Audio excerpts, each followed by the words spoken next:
The recent video that came out in which they are calling for the killing of the mainstream and the most prominent Islamic scholars around the world, it is a proof and evidence that this group does not represent mainstream Islam.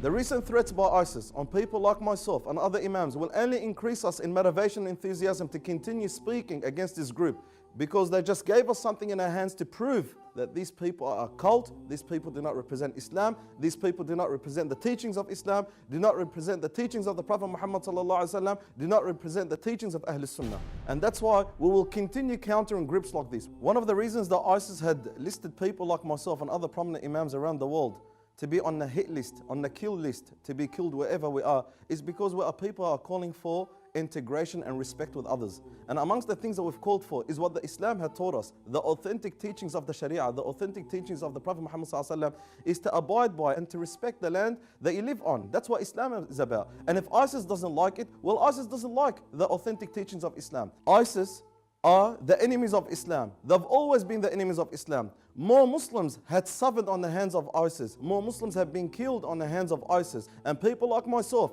and imams in Australia and around the world, hands in hands, we will continue countering this ideology that the Prophet Muhammad ﷺ had warned of 1,400 years ago. And in that video, they proved it. When they mentioned the hadith of the Prophet Muhammad ﷺ, people from our own nation, from our own people will be speaking on our behalf, calling people to the hellfire.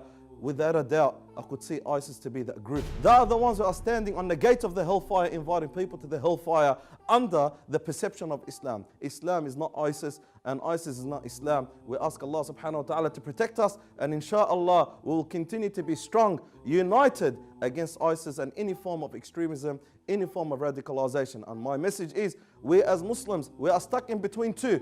An extreme from two elements. We are getting smashed from one side and another side. But inshallah, this is a proof, this is evidence for us that we are on the right path, the path of the authentic teachings of Muhammad sallallahu alayhi wa sallam, in which Allah subhanahu wa ta'ala mentions in the Qur'an al-Kareem, وَكَذَلِكَ جَعَلْنَاكُمْ أُمَّةً وَسَطًا. We made you a balanced, moderate nation, and this nation is the nation of Islam, the nation of Muhammad sallallahu alayhi wa sallam, a balanced, moderate nation, the teachings and the authentic teachings of the Qur'an and Sunnah. Came a long way from Guns N' Roses.